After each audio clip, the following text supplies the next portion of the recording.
Tu t'es tellement habitué à souffrir que le bonheur a fini par te paraître suspect. Tu as fini par appeler la douleur ta maison.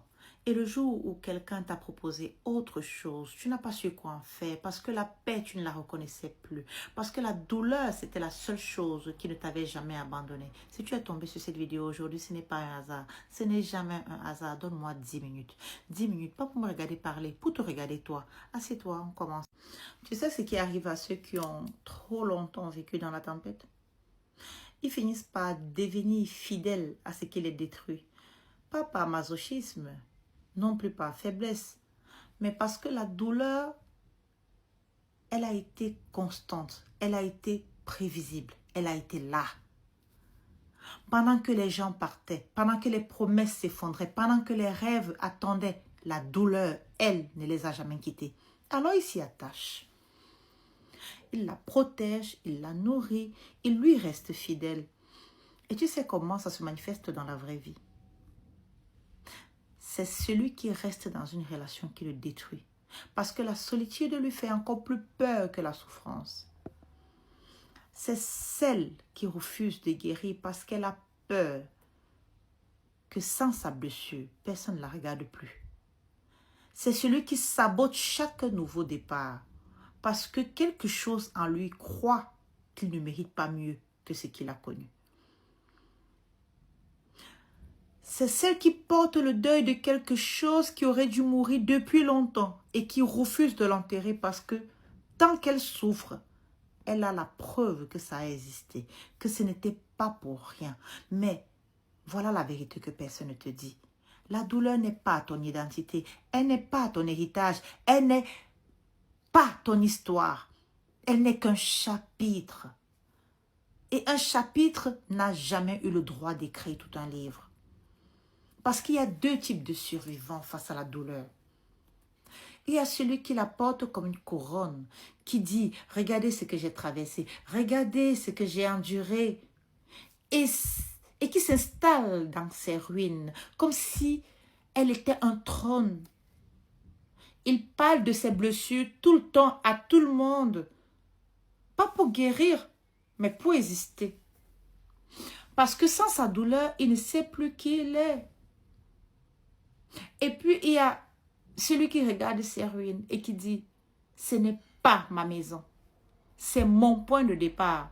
Il ne nie pas ce qu'il a traversé. Il ne fait pas semblant que ça n'a pas existé, mais il refuse de s'y installer. Il pose une brique, puis une autre brique, et encore une autre. Et un jour, il construit quelque chose que la douleur n'aurait jamais pu lui donner. Un royaume. Et la différence entre ces deux personnes, ce n'est pas ce qu'elles ont vécu, c'est ce qu'elles ont décidé d'en faire. L'une a choisi la douleur comme identité, mais l'autre a choisi la reconstruction comme territoire. Et retiens bien une chose, la douleur est une émotion, la guérison est une décision. Tu ne choisis pas toujours ce que tu as traversé, mais tu choisis toujours ce que tu construis avec ce que tu as traversé. Parce que la douleur te visite. Mais c'est toi qui décides si elle devient ta prison. Ou le premier chantier de ton royaume. Écoute-moi bien. Parce que c'est ici que le piège se referme. La douleur est une drogue silencieuse. Quand tu as été brisé tôt, ton système nerveux s'est calibré sur le mode survie. Mais toi, pour toi, être en alerte, souffrir, être rejeté, c'est ta zone de confort. C'est ton état normal. Alors quand la vie te donne enfin un instant de répit, quand le calme s'installe, au lieu de respirer, tu paniques. Tu te mets à suspecter la paix. Tu te dis, c'est trop beau pour être vrai. La tempête va revenir. Et qu'est-ce que tu fais? Tu sabotes ton propre bonheur. Tu recrées le conflit. Tu provoques une rupture. Tu retournes gratter tes vieilles cicatrices pour retrouver ce goût familier du sang et des larmes. Tu confonds la paix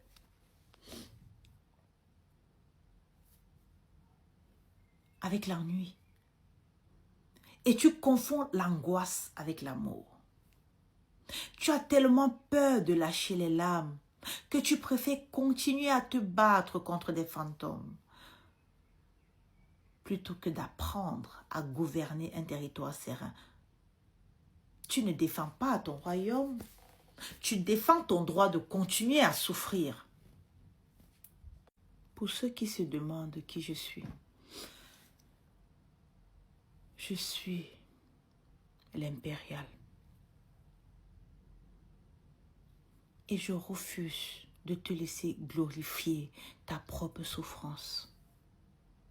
À travers Maison 27 Luxury, nous accompagnons des entreprises, des marques, des dirigeants, des artistes, des auteurs, des créateurs et des porteurs de projets qui veulent développer leur présence en Europe, renforcer leur visibilité et s'ancrer durablement sur le marché européen.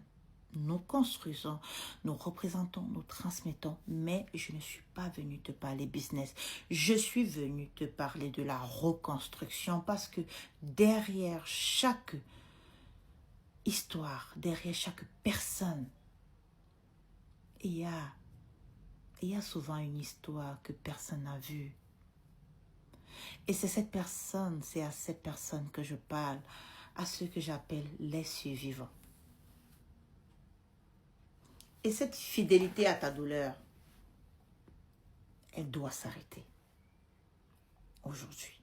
Pas demain. Aujourd'hui. Ce réflexe de protéger ce qui t'a détruit, il s'arrête aujourd'hui. Cette habitude de t'arracher à tes cicatrices, comme si elles étaient ton identité, elle s'arrête aujourd'hui. Cette peur de guérir parce que tu ne sais plus qui tu seras sans ta blessure, elle s'arrête aujourd'hui, pas demain, aujourd'hui. Tu poses la première brique de ce que tu mérites vraiment. J'aimerais t'inviter à poursuivre cette reconstruction avec moi. Le carnet de la reconstruction, il est né d'une conviction simple. Derrière chaque chute peut commencer un nouveau royaume. Ce n'est pas un livre que tu lis, c'est un livre que tu traverses. Et peut-être un livre qui te traversera lui aussi.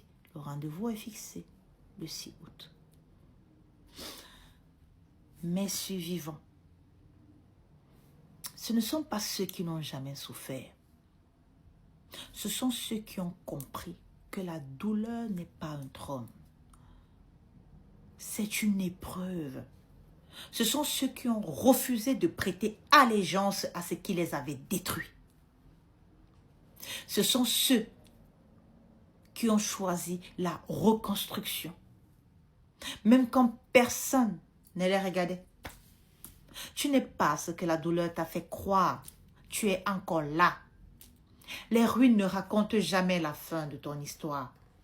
Elles racontent seulement l'endroit où commence ta reconstruction. Je suis l'impérial. Celle qui transforme les ruines en royaume. Le micro, ici, appartient aux survivants. Personne ne le fera à ta place parce que c'est toi et toi seul qui dois te relever et prendre soin de toi. Alors, mon ami, lève-toi. Lève-toi, prends soin de toi. On n'a qu'une vie, pas deux. Et personne sur cette vie ne le fera à ta place. Les rois ne vivent pas dans les ruines. Ils les construisent. Alors lève-toi et va bâtir ton royaume. Arrête de te conforter dans les ruines. Arrête de te conforter dans les ruines. Tu te confortes dans tes ruines. Tu te confortes dans ta souffrance. Tu te confortes dans la douleur. Arrête ça. Lève-toi. Et va reconquérir ton territoire. Personne ne le fera à ta place. C'était l'impérial. À demain pour nos 10 minutes.